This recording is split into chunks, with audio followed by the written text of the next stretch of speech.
Hello दोस्तों, मैं हूं आपका दोस्त भारती यादव, डायरेक्टर ऑफ सार्थक सीटेट क्लासेस दरभंगा। और हमारे इंस्टीट्यूट का पता है मारवाड़ी कॉलेज के बगल में। तो आइए बात करते हैं खुशखबरी जो आप तक पहुंचानी थी और जिसका आपको था इंतज़ार। अब वो घड़ी आ चुकी है, आने वाली है वो घड़ी। दोस्तों, बहुत लोग जो सीटेट 2021 का नोटिफिकेशन आने के इंतज़ार कर रहे थे, जिन्हें कुछ भी जानकारी नहीं थी कि सर कब फॉर्म आएगा। बहुत सारे लोगों का मैसेज आता है, कॉल आता है कि सर कब सीटेट का एग्ज़ाम होगा, नोटिफिकेशन वगैरह 2021 के लिए नहीं आया है। तो उन्हीं स्टूडेंट के लिए मैं खुशखबरी देना चाहता हूं।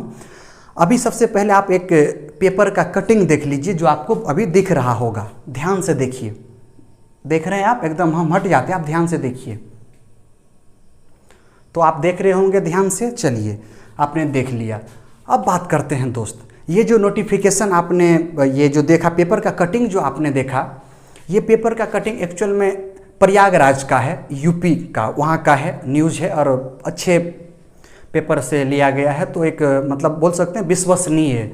तो उसके अकॉर्डिंग ऐसा है कि सीटेट का जो नोटिफिकेशन है वो बहुत जल्द बोले तो 20 जुलाई 2021 को आने वाला है। आने की संभावना है, बहुत ज़्यादा आने की संभावना है। और सीटेट ने इसके लिए पूरी व्यवस्था, पूरी तैयारियां कर ली है ऑलरेडी। और आप तो जानते भी हैं कि सीटेट कितना फास्ट होता है भैया। एकदम फॉर्म आता है, फॉर्म आने का 2.5 से 3 महीना बाद उसका एग्ज़ाम होता है और एग्ज़ाम होने के 1 महीना के भीतर आपका टोटल फाइनल कर देता है। टोटल रिजल्ट सब कुछ फाइनल कर देता है। मैं तो बताऊं कि इंडिया का सबसे बेस्ट ये रिजल्ट देने में सबसे फास्ट है, एकदम तुरंत सब कुछ दे देता है। ये तो आपको पता ही है। जैसे ही जुलाई में फॉर्म आएगा, जुलाई के बाद अगस्त, सितंबर, अक्टूबर, संभवतः अक्टूबर में एग्ज़ाम हो जाएगा अगर कोरोना का स्थिति ठीक रहा तो चलिए बात करते हैं कि आप अप्लाई किस वेबसाइट पे जाकर करें। बहुत सारे वेबसाइट होते हैं जो फर्जी भी होते हैं, तो वो ध्यान रहे। आपको केवल यहाँ देखिए CTET.nic.in, ये अपना सेंट्रल टीटी का खुद का वेबसाइट है, गवर्नमेंट का वेबसाइट है। तो इस वेबसाइट पे जा करके ही फॉर्म डालें। समझ में आ रहा है? चलिए, ये आप जैसे ही वेबसाइट खोलेंगे, तो आप जैसे ही फॉर्म आने के बाद वेबसाइट खोलेंगे, तो वेबसाइट खोलने के बाद आपके पास पूछेगा कि आप किस पेपर के लिए अप्लाई करते हैं। तो यहाँ पर 2 पेपर होता है, एक होता है पेपर 1 होता है और दूसरा होता है पेपर 2 होता है। ये 2 पेपर के लिए एग्जाम होता है। पेपर 1 जो होता है वो 1 से लेकर के 5 क्लास तक के लिए होता है और ये जो होता है 6 से 8 क्लास के लिए होता है। ये तो आपको पता होगा। और पेपर 1 में 5 सब्जेक्ट होता है, 5 सब्जेक्ट। जैसे पहला चाइल्ड डेवलपमेंट एंड पेडागोजी, जिसको बोलते हैं बाल विकास व शिक्षा शास्त्र। दूसरा आपका होता है ईवीएस। तीसरा जो होता है वो होता है मैथ। और अगर आप क्वेश्चन के हिसाब से बात करें, क्वेश्चन के हिसाब से, तो अभी का जो है 1 नंबर में क्वेश्चन पूछेगा आपको सीडीपी का, 2 नंबर में जो क्वेश्चन पूछेगा वह क्वेश्चन आपका रहेगा मैथ का, और 3 नंबर में क्वेश्चन जो रहेगा 3 वो ईवीएस का रहेगा। और चौथा जो रहेगा वो आपका लैंग्वेज पेपर होता है, लैंग्वेज 1 और लैंग्वेज 2। अगर आप कोई भी लैंग्वेज 1 रख सकते हैं। सपोज मैंने माना कि आप लैंग्वेज 1 हिंदी रख रहे हैं, तो चलिए हमने लिख दिया HND मतलब हिंदी, और L1 लिख दिया अपने समझने के लिए। मतलब लैंग्वेज 1 आपने हिंदी सेलेक्ट कर लिया, तब जानते हैं आप लैंग्वेज 2 में हिंदी सेलेक्ट नहीं कर सकते। हिंदी के अलावा और जो भाषाएं होंगी वो सेलेक्ट कर सकते हैं, जैसे संस्कृत हुआ, जैसे उर्दू हुआ, जैसे मलयालम हुआ। तो ऐसे बहुत सारे लैंग्वेज रहते हैं, तो वो लैंग्वेज से कोई एक आप सेलेक्ट कर सकते हैं। तो चलिए, दूसरा मैंने माना कि वो लैंग्वेज 2 क्या है, मैंने संस्कृत मान लिया, तो ये हो जाएगा आपका लैंग्वेज 2। और इन सभी से देखिए, सीडीपी से 30 क्वेश्चन आएंगे, मैथ से 30 क्वेश्चन, ईवीएस से 30 क्वेश्चन, हिंदी से 30 क्वेश्चन, संस्कृत से 30 क्वेश्चन। तो सभी से 30 क्वेश्चन, और प्रत्येक क्वेश्चन का मार्क्स एक नंबर का प्रत्येक क्वेश्चन रहता है और कोई नेगेटिव मार्क्स नहीं रहता है, कोई भी नेगेटिव नहीं रहता है। पेपर 1 पेपर 2 में किसी में भी नेगेटिव नहीं। तो टोटल नंबर ऑफ क्वेश्चन कितना हुआ? 150 क्वेश्चन हुए। और टाइम कितना हुआ? T4 टाइम मतलब हुआ 2 घंटा 30 मिनट। मतलब आपको एक क्वेश्चन के लिए 1 मिनट मिलते हैं। ये हो गया पेपर 1 की। जस्ट लाइक पेपर 2 में भी देखिए, तो पेपर 2 में 2 कैटेगरी होते हैं, एक साइंस वाले, एक आर्ट्स वाले। तो आर्ट्स में कौन कौन आएगा? जो कॉमर्स रखा है वो भी होगा, वो भी आएगा। मतलब जो बीकॉम किया है वो भी आएगा और जो बीए ऑनर्स किया है वो भी आएगा। लेकिन जो साइंस से किया, बीएससी किया है, उसके लिए साइंस से क्वेश्चन रहता है। तो पहले मैं बात करता हूँ एसएसटी की, पहले ओवरऑल की मैं बात करता हूँ। पहला पेपर जो रहेगा मान के चलो वो सीडीपी है, ये भी 30 क्वेश्चन 30 नंबर का आएगा। फिर दूसरा आपको लैंग्वेज सेलेक्ट करना होगा, कौन सा लैंग्वेज? लैंग्वेज 1 और लैंग्वेज 2। माना कि आपने लैंग्वेज 1 हिंदी सेलेक्ट किया, तो चलिए हमने यहाँ पर लिख दिया HND और ब्रैकेट में लिख दिया L1 मतलब हिंदी जो लैंग्वेज 1 है, मतलब आप लैंग्वेज 2 में आप हिंदी सेलेक्ट नहीं कर सकते। फिर वही बात जैसे यहाँ बताया, संस्कृत, इंग्लिश, उर्दू, चाहे जो भी आपकी भाषा है। तो चलिए मैंने सेलेक्ट कर लिया संस्कृत, तो संस्कृत हो गया मेरा लैंग्वेज 2। यहाँ तक तो कॉमन है, सभी के लिए कॉमन है, चाहे साइंस हो चाहे आर्ट हो, सेम क्वेश्चन वही रहेगा सभी के लिए, कोई चेंजिंग नहीं रहेगा। लेकिन अगर अब मैं बात करूँ आर्ट वाला की, आर्ट्स वाले की, SST वाले की मैं बात करूँ, तो SST से जो क्वेश्चन आएगा वो 60 क्वेश्चन आते हैं दोस्तों, 60 क्वेश्चन। और इस 60 क्वेश्चन की खासियत देखिए क्या रहेगा, 15 और 45। ये जो 15 क्वेश्चन है ये पेडागोजी का होता है, पेडागोजी शिक्षा शास्त्र। और ये जो 45 नंबर जो रह जाता है ये हिस्ट्री, सिविक, ज्योग्राफी से क्वेश्चन आते हैं। ये तो हो गया आर्ट्स के लिए। चलिए अब बात करते हैं किसके लिए, साइंस के लिए। अब बात करते हैं साइंस के लिए। तो देखिए साइंस में क्या होगा, साइंस की मैं बात कर रहा हूं, तो साइंस में भी जो क्वेश्चन है वो 60 क्वेश्चन ही रहेंगे, 60 क्वेश्चन। और इस 60 क्वेश्चन में देखिए क्या रहेगा, इसका आप देखिए ध्यान से, 60 क्वेश्चन में से 30 क्वेश्चन आपका रहेगा मैथ्स से। किससे रहेगा, मैथ्स से रहेगा। और बाकी 30 क्वेश्चन जो है, ये 30 क्वेश्चन इसके बारे में हम अभी चर्चा कर रहे हैं। तो ये जो 30 क्वेश्चन आपका मैथ से आएगा, इस मैथ में कभी कभी क्या होता है, 15 क्वेश्चन पेडागोजी मैथ का डाल देता है, कभी कभी 10 क्वेश्चन डालता है। तो समझ में आ रहा है, तो कभी कभी 10 डालता है। जैसे अभी जस्ट जो एग्जाम हुआ था 31 जनवरी 2021, उसमें 10 दिया था, 10 ही पेडागोजी, 30 मैथ में से दिया था। तो चलो 10 मान के चलते हैं। तो यहाँ से भी 2 पार्ट हो जाएंगे।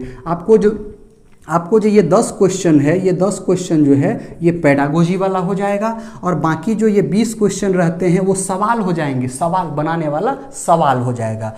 और चलिए अब इधर बात करते हैं 30 क्वेश्चन जो और रह गया। तो इस 30 क्वेश्चन में से भी 15 क्वेश्चन पेडागोजी रहता है, 15 क्वेश्चन पेडागोजी, कभी कभी 10 भी रहता है। तो चलिए हम मान लेते हैं कि 15 क्वेश्चन, ये 10 क्वेश्चन पेडागोजी है। तो चलिए 10 क्वेश्चन पेडागोजी है, तो कितना इसमें से माना कि 10 क्वेश्चन क्या है, पेडागोजी है। तो बाकी 20 क्वेश्चन तो रह गए। और ये पेडागोजी आपको मैथ वाला नहीं रहेगा, अलग टाइप का पेडागोजी रहेगा। बाकी जो 20 क्वेश्चन रह गया, उस 20 में से भी फिजिक्स, केमिस्ट्री और बायोलॉजी से क्वेश्चन पूछते हैं। कभी फिजिक्स से ज़्यादा 6-6, 7-7 क्वेश्चन, तो कभी केमिस्ट्री से ज़्यादा, तो कभी बायोलॉजी। तो वो वेरिएशन चलते रहता है। इतना समझ में आ गया। चलिए और बताते हैं।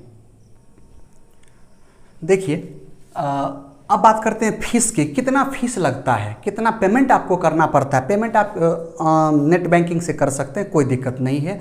तो देखिए फीस के बारे में बात करते हैं। अगर आप केवल पेपर 1 या केवल पेपर 2, मतलब दोनों में से कोई एक पेपर का ही अप्लाई करते हैं दोस्तों, तब आपको जो फीस लगेगा, मतलब सिंगल पेपर के लिए, यहाँ देख लीजिए मैं लिख दे रहा हूँ कि ओनली फॉर पेपर 1, मतलब कोई भी पेपर 1, या तो पेपर 1 मतलब हुआ या पेपर 2, किसी कोई एक भरते हैं तो कितना रुपया लगेगा, तो आपको 1000 रुपया। कोई भी सिंगल, या तो पेपर 1 भरिए, नहीं तो पेपर 2, कोई एक फॉर्म फिलअप करते हैं तो 1000 रुपया लगेगा। लेकिन अगर दोनों भरते हैं, बोथ, अगर मैं बात करूं बोथ की, कि आप दोनों ये भी भरते हैं और ये भी भरते हैं, मतलब दोनों पेपर प्लस, मतलब दोनों भर रहे हैं, अगर दोनों भरते हैं तब आपको 1200 रुपये चार्ज लगेंगे। और पासपोर्ट साइज का फोटो 20 KB से ऊपर 50 KB के बीच में, और आपका साइन, उसके बाद फिर आपका ये आधार कार्ड का जो रहेगा वो नंबर, वो, और आपका सारा डिटेल्स, किस कॉलेज से BEd DLEd आप जो भी किए हैं उसका सारा डिटेल वो मांगता है। चलिए ये बात आपको समझ में आ गई। लेकिन अब बात यह है, कभी कभी ये स्टूडेंट पूछता है कि सर पेपर 1 है तो क्या मैं पेपर 2 भर सकता हूँ, मेरा पेपर 2 है तो क्या मैं पेपर 1 भर सकता हूँ। तो पेपर 2 का मतलब हुआ, पेपर 2 का मतलब हुआ कि आपने BEd कर रखा है, आपने BEd कर रखा है। और पेपर 1 का मतलब हुआ कि आपने DLEd कर रखा है, मतलब डिप्लोमा एलिमेंट्री एजुकेशन आपने कर रखा है। तो ये जो होता है ये भी 2 साल का होता है, ये भी 2 साल का होता है, लेकिन ये 12th के बाद होता है और ये ग्रेजुएशन के बाद होता है। फ़र्क ये है। तो देखिए होता क्या है कि अगर आपने DLEd किया है, आपने केवल DLEd किया है, ग्रेजुएशन नहीं किया है, तब आप केवल पेपर 1 ही भर सकते हैं, पेपर 2 नहीं भर सकते हैं। भरिएगा तो वो काम नहीं आएगा, तो बेकार है। लेकिन अगर आपने BEd कर रखा है तब आप पेपर 2 और पेपर 1 दोनों ही भर सकते हैं। और ग्रेजुएशन आपने जिससे किया होगा, आर्ट्स से किया होगा तो आपके लिए SST से आएगा, साइंस से किया है तो साइंस से आएगा। लेकिन कुछ लोग जो ये DLEd किए हुए हैं और साथ में ग्रेजुएशन भी कर लिए हैं, दोनों किए हैं, तब वो दोनों फॉर्म अप्लाई कर सकते हैं, पेपर 1 और पेपर 2 आप दोनों अप्लाई कर सकते हैं। तो आई थिंक अब आपको समझ में आ गया होगा। तो यही जानकारी थी जो आप तक मैंने पहुंचाया। अब इंतजार कीजिए फॉर्म आने का, 20 जुलाई का, देखिए वो संभावना है और मैक्सिमम चांस है आने का, और आप तैयारी करते रहिए दोस्त। एग्ज़ाम के इंतज़ार मत कीजिए, इंतज़ार कभी ख़त्म नहीं होती है, इसीलिए इंतज़ार न करें, अपनी तैयारियां बढ़ाते चले, क्योंकि रेस में आप बहुत लोग लगा हुआ है। अगर सबसे आगे निकलना है ना तो प्रतिदिन रेगुलर स्टडी करना पड़ेगा और बेहतर स्टडी करना होगा। और वो पढ़ें जिसकी ज़रूरत है, बहुत ज़्यादा पढ़ने से कुछ नहीं होता है, आवश्यकता की चीज़ों पे कमांड करने से होता है। बेहतरीन चीज़ पढ़ें, आवश्यकता की चीज़ें पढ़ें और उस पर अपना फोकस बनाए रखें, रेगुलर स्टडी करें, कभी ब्रेक ना होने दें। अगर फिर भी आपको कहीं पर भी डाउट लग रहा है किसी भी तरह का कैसे एग्जाम से निकलेगा, तो हमारा क्लास चल रहा है, ऑफलाइन क्लासेस चल रही है और फॉर्म आने के बाद फिर से क्लास एक नया बैच और शुरू होगा। तो आइए सार्थक सीटेट क्लास में आपको बेहतर बना देंगे, सबसे बेहतर शिक्षक आप बनेंगे जहां आप पढ़ाने जाएंगे, जिस स्कूल में उस स्कूल में। चूँकि हम केवल पढ़ाते नहीं हैं, सिखाते हैं कि कैसे ज़िंदगी को बेहतर बनाया जाए। जब आप बच्चों के स्कूल में शिक्षा देंगे तो आप बेहतर शिक्षा दें, मतलब ये हमें गर्व हो। अगर हमारे बच्चे होंगे तो बोलेंगे वो उनके उस स्कूल में, उस विद्यालय में उसका एडमिशन कराओ जहाँ पर वो पढ़ा रहे हैं, वो सर पढ़ा रहे हैं। क्यों? क्योंकि उनको आपके बारे में जानकारी रहती है कि आप बेहतर स्टूडेंट रहे हुए हैं। तो ऐसी तैयारी हम करवाते हैं और हमारा रिजल्ट भी पिछले बार का 31 जनवरी 2021 का इंडिया का सबसे बेस्ट रिजल्ट आया था, 94%। अगर आप चाहते हैं बेहतर तैयारी करना तो जुड़े सार्थक क्लास से। तो यही था जानकारी जो आपको पहुंचाना था दोस्त। तब तक सेफ रहें, सुरक्षित रहें। जय हिंद, जय भारत।